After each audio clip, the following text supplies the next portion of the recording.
In part 1, we hit an all-time high. Pot of Prosperity, Lightning Storm. In part 2, kind of came back down to earth.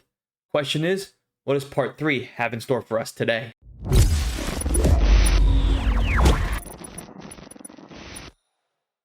What is going on, guys, and welcome back to the Table of Madness. Ladies and gentlemen, boys and girls, if you're new here, please consider hitting that subscribe button. While you're at it too, make sure you guys are hitting that like button. Of course, hitting that like button always helps out the YouTube algorithm, helps out the YouTube gods. They seem to smile upon that, so be sure to hit that like button. Also too, comment down below, do you think part 3 is going to be much better than part 2? Not much of a high bar to clear, considering in part 2, we made a total of $24.32, which is a very big difference from part 1, where we made $82.21. But the silver lining, though, is that we are at the $100 mark already. So we have already made more than half our money back. So the question is, like I said, in part 3, how much can we do? Can we do better than part 2? Again, not a high bar to really clear. So let me know down in the comment section below. Let me know what some of your guys' thoughts. Of course, thank you guys so much. In the last video, guys really came through, hitting the like button, commenting down below. A lot of great takes from a lot of you guys. And the question of the day yesterday was, what do you guys think? Do you guys favor collector sets over the main booster boxes? And I think the majority of you are in favor of the collector sets rather than the main booster box. And I think for the very simple reason, this is something I didn't talk about in the last one, is that in these collector sets, being that they always give out a lot of good reprints, and they do a very good job, especially Konami does with reprints, one thing that they seem to do really well is they put a lot of structured deck cards or a lot of meta cards in these collector sets.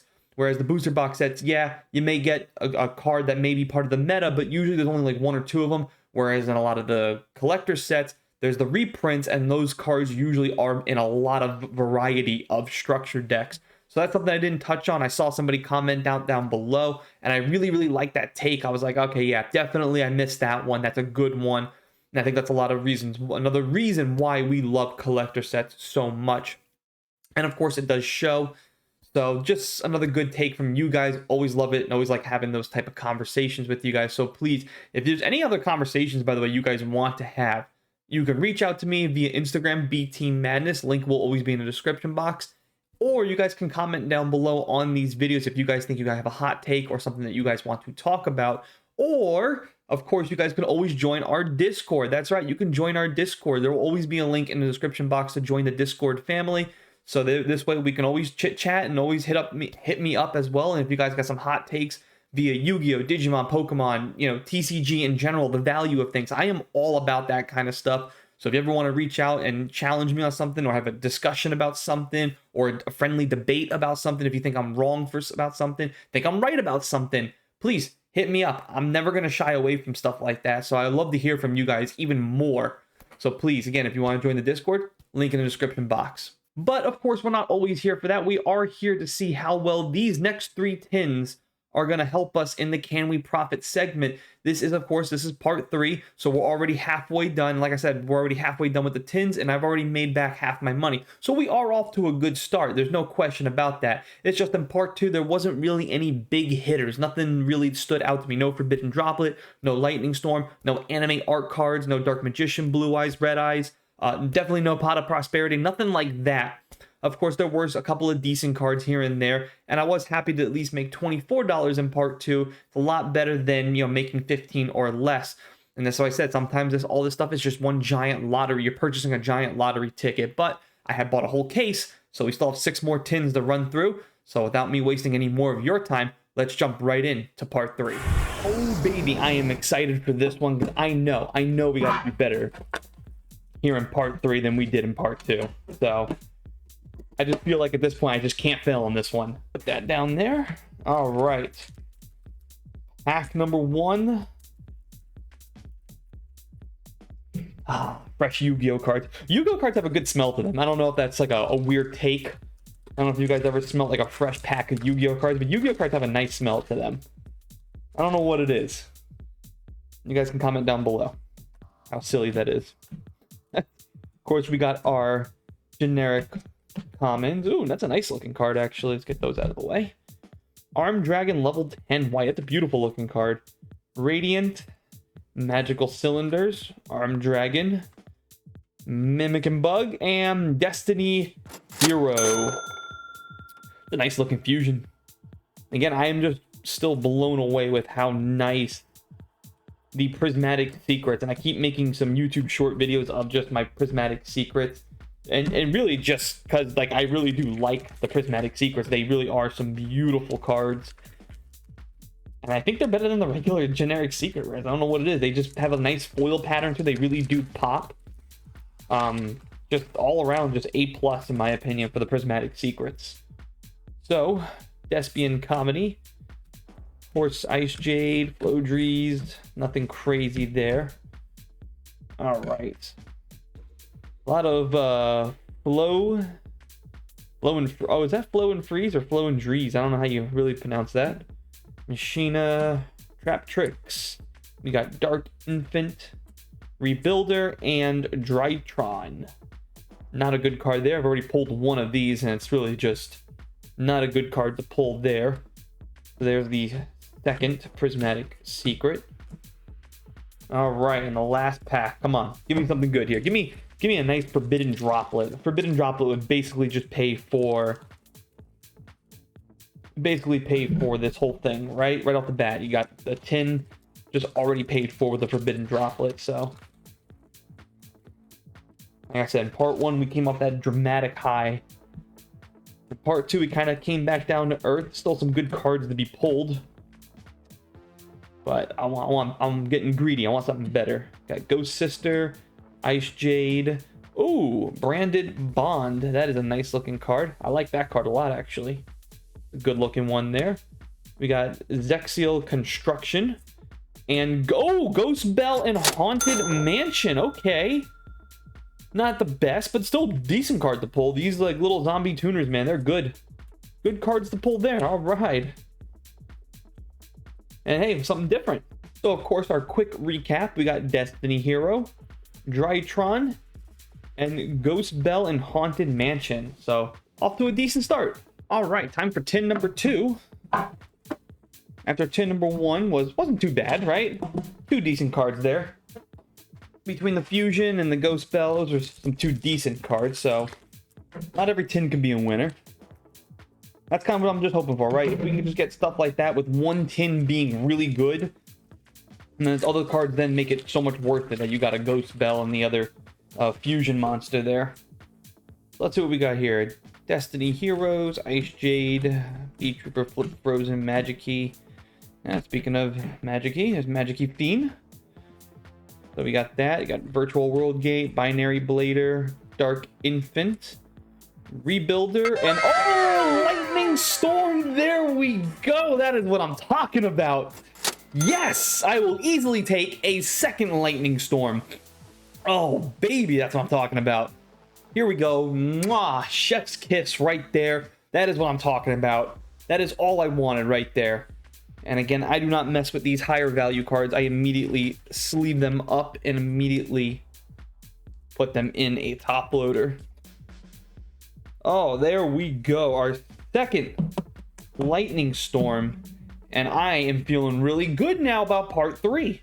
So that's all I'm talking about. See, that's what makes that first tin now even more worth it. That you got a Ghost Bell, which comes in around $3. The DDD Destiny Hero Fusion, that comes in, I think, around like $4, $5, somewhere around there. And then you pull a Lightning Storm. So we are off to a great start here in part 3.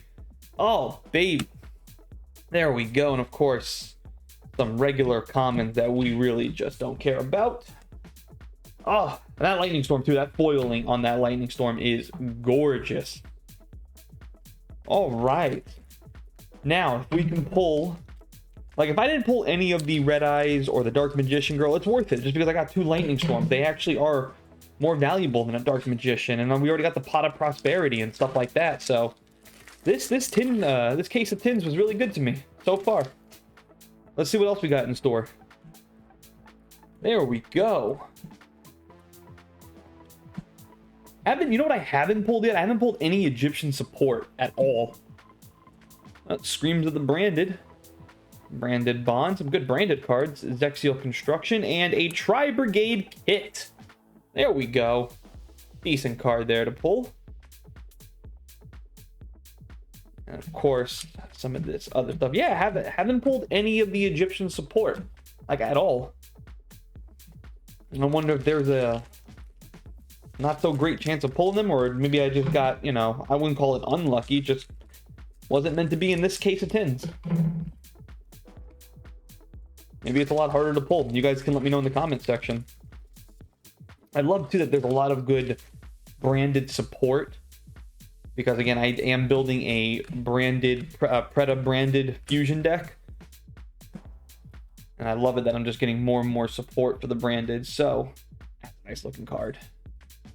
All right, ZW Pegasus, Slower Swallow, DD Assault Carrier, Lyn of the Light, and Diviner of the Herald. I remember when this card was super expensive. Oof. I'm very curious to see what this card's worth. That is a Prismatic Secret. Again, you want to know what makes the Prismatic Secret so beautiful too? Let's see if I can pick it up. That right there. You see that crisscross pattern? You can see it when you go back and forth. It's why I always do the left and right like movement like this, because it really picks it up. So it's just got that nice cross pattern foiling, and it's just beautiful. Beautiful card. And of course, the rest of it. Man, this tin was much better. And of course, our recap. So we got a Tri-Brigade kit, Diviner of the Herald. Of course, none of that compares to a Lightning Storm. Beautiful job here. This tin really came through for me. All right, now here we go. Do we save the best for last? We're about to find out. Can you imagine if I just pulled another like Pot of Prosperity right now? I mean, that would just be the icing on the cake, cherry on top. Call it a day. Call it a day. So last time we pulled Lightning Storm, we did pull Pot of Prosperity. Let's see. Is it going to be fate? Will the heart of the cards guide us? Let's find out. Let's see what is in store for the third and final tin. So let's get all of this out of the way. We don't care. Nothing crazy there. All right. So we got Heavy Metal, Ghost Sister, Ice Jade, Dark Infant, Rebuilder, and Ash Blossom and Joyous Spring. I'll tell you what, every time they remake this card, every time they reprint this card, I mean, the foilings again just get better and better, and this card is one of those cards that doesn't matter how many times they reprint it, you just slap some new foiling on it, it's still fun to pull. Because it is just one of those cards. Still want to mention too, haven't pulled a single God support, by the way. All right. Next pack. Let's see what we got here. And this one, part 3, I'm going to go on a limb and say we definitely did better here in part 3. I can definitely feel that. So Hidden Springs, got Ice Jades, got blah, blah, blah. That's just stuff we don't care about. Let's get to the heart of it. We got Wind Witch, High Ritual Art, Virtual World, Synchro Overtake. All right. Got AI Meet You and a second. Oh, okay. A second Ash Blossom. That caught me off by surprise. All right. There we go. A second Ash Blossom. So we go back to back. We got twins here. Twin Ash Blossom. It was so good the first time, I had to pull it a second time. There we go. Definitely feeling this here in part 3. Let's see if this is the part where we finally pull an anime art card. Let's see if we can get a Blue Eyes or a Red Eyes. Red Eyes would just be the icing on the cake for me personally, but let's see what's in store for us. Let's see. So we got 2 Ash Blossoms. Again, that's something I'm not gonna complain about that. I'll take 2. I'll even take a third. Just give me a third one right here. I won't complain. Trap Tricks, Ignister. Ooh, that's a nice looking card. We got ourselves Breath of Acclamation and a Dual Tower. That's a card we haven't seen before. That's a nice looking art right there. Good prismatic. Beautiful, beautiful artwork. Definitely did much better here in part 3. And of course, a very quick recap. We got Ash Blossom. Hey, look, another Ash Blossom. And we got Dual Towers. So let's get to the end of the video and see how well I did. All right, so let's talk about tin number 1. Tin number 1 came in at $10.47. The majority of the value right there, that Destiny Hero, $5.98. Really more expensive than I thought it would be. I thought this card maybe would be like a couple of bucks. Now, but I hit almost $6 on this card. Fantastic right there. Of course, we also have Ghost Bell coming in at $3.44. And then you have your measly 30-cent Drytron. Tin number 1 did pretty good. Also, we did not pull, if you'll notice in any of these tins, we did not pull any ultra rare, super rare, anything of the expensive type of those type of cards. This is really just all about the prismatic secrets. So total value of tin number 1, $10.47. Now for the big hitter. That was tin number 2. Tin number 2 came in at a staggering price of $36.90. Of course, we can all give a round of applause to Lightning Storm right there, coming in at $22.95. And also the Divine of Herald. I mentioned I thought this card was super expensive back in the day, and this one is no exception to that. Still coming in at $12, with Tri-Brigade Kit coming in at 95 cents. All three just gorgeous cards, but really those two right there were the big winners, and no surprise why this tin is $36.90. Of course, not to be completely outdone was tin number 3. Tin number 3 came in at $30.65. Very good. And of course, we can all just thank the twin Ash Blossoms that I pulled. Back-to-back Ash Blossoms. Who would have thought that was coming, right? Both of them are at $14.80, and this is why I said it's so good to always pull any sort of Ash Blossom when it's a prismatic secret or any secret rare of any sort of variety, because they always hold good value. And then, of course, Dual Tower coming in at 30 cents, which no one gives a damn about. Why even make this card? I don't get it. This is the one thing I think the set does have its faults, is that there are some prismatic secrets that shouldn't have been prismatic secrets. They could have done something better with those prismatic secrets, but this is what they did. This is what Konami chose, so hey, not everything can be perfect, but still a pretty good set. And of course, and now the total cost of all 3 tins. This is tins 1, 2, and 3 for part 3. Came in at a staggering total of $77.72, which is just beautiful. For those of you that are keeping score at home, if you're wondering if we've already profited, we have. A staggering $184.25 has been made between parts 1, 2, and 3. So of course, the answer to our question of can we profit?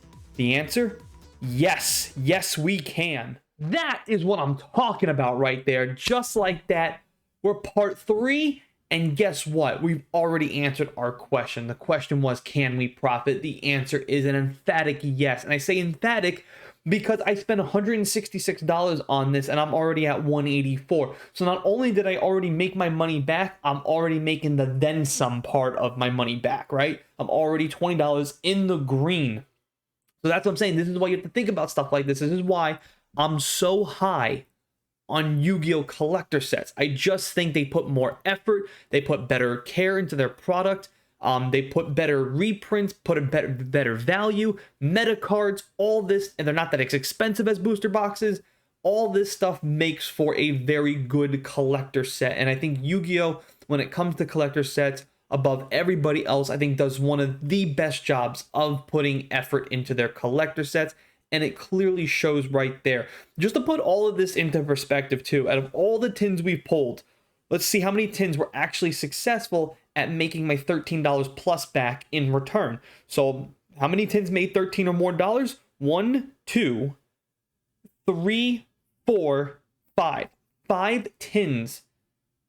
That's really good. 5 out of 9. That's a very good ratio. That means that if you were to go into your big box store and you were to, find something like this on the shelf for $15 or your local card store, you should feel very comfortable making that purchase and making your money back. Of course, I am more of the believer that if you want to have the best chance possible of making your money back or being able to at least buy a collector set and feel very comfortable, maybe only losing a few extra dollars, I always say to everybody, buy an entire case, don't just buy one, because you're still playing the odds. It's better to just buy the whole case, in my opinion, because then you know at the very least that the majority of that case is going to have the things you want, or maybe even half the case, or even less than half the case is going to have the higher value cards. Because some of these cases, I'm looking at the profit margin right now. I'm looking at just the sheer numbers, $26, $45. You got $10 there. You got $36 and $30 over there. I mean, that's pretty good. So if you want to play the odds, play the odds. But of course, I personally say if you have about $175 and you can find an entire case for that price, I say you should go out and purchase it. I think it's well worth the purchase. And this is why we do what we do here. So hopefully that gives you guys a little more clarity. But of course, it's just fun to just open up cards. Even if I was just losing at the end of the day, let's say I lost $20, I'm okay with saying to myself, I spent $20 for fun. I spent $20 to buy 12 tins, and then 12 of those tins, perfect. I spent $20. I lost $20, but it was worth it. It was fun to open up 12 tins. But in this case, that is not that problem here.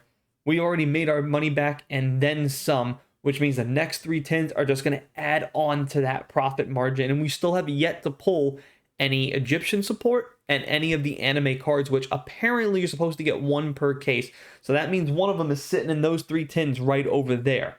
So I'm very curious to see tomorrow what are in those tins. And of course, if you want to make sure you never miss a video, be sure to hit that notification bell so you always know when I drop some content. This way you guys will never miss a video from me. And of course, come back tomorrow where I'll be opening up the other 3 tins. Until then, thank you guys so much for watching. Thank you guys so much for listening. And I'll see you guys tomorrow right here at the Table of Madness.